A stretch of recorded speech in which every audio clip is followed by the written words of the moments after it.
Puncaknya, kan si Christine kan nggak mau makan daging babi lagi gara-gara dia udah Islam tahu mak. Nah ketika lagi pas itu bapak dengar, saya langsung digampar, dilempar babi ke piring saya disuruh makan. Katanya biar setannya keluar, dimasukinlah saya ke kandang babi.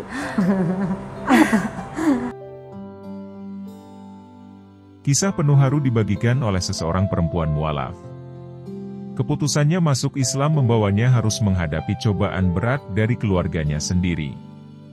Ia sempat mendapat pertentangan hingga pernah dimasukkan ke kandang babi lantaran dianggap dipengaruhi setan. Kisah ini dibagikan oleh mualaf Desima Kristina asal Sumatera Utara. Lahir sebagai seorang non-muslim, ia termasuk umat yang taat. Bahkan, pemuka agama mengatakan bahwa dirinya sangat pintar dan berpotensi bisa menyembuhkan orang. Desima sejak kecil mengenyam pendidikan di sekolah non-muslim di Bekasi. Keyakinannya mulai goyah ketika duduk di sekolah menengah pertama, SMP. Ia mulai tertarik dengan ajaran agama Islam ketika berada di kelas 3 SMP.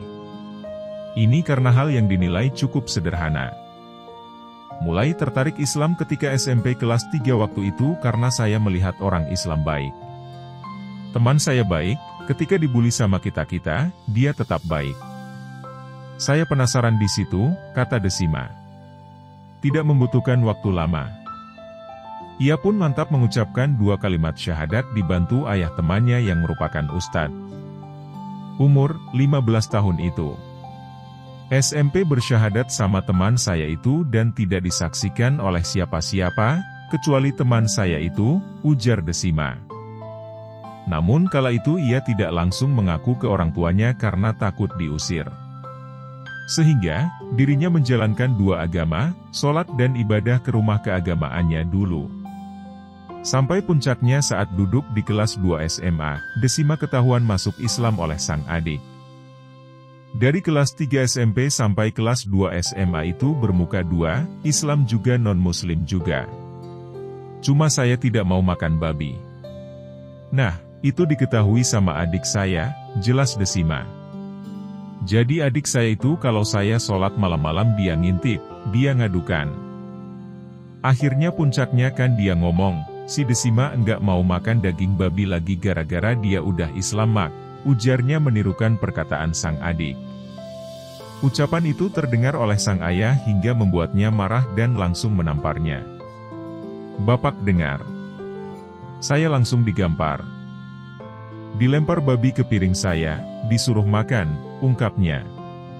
Setelah itu, Desima pun diobati oleh pemuka agamanya dulu.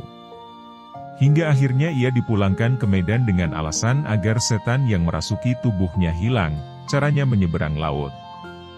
Di Medan, Desima tinggal bersama tante dan neneknya. Dikarenakan masih memiliki pikiran kolot, sang tante dengan teganya memasukkan Desima ke kandang babi. Maksudnya agar setan-setan dalam tubuh Desima keluar. Tante itu malah pikirannya lebih kolot lagi. Katanya biar setannya keluar. Saya dimasukkan ke kandang babi.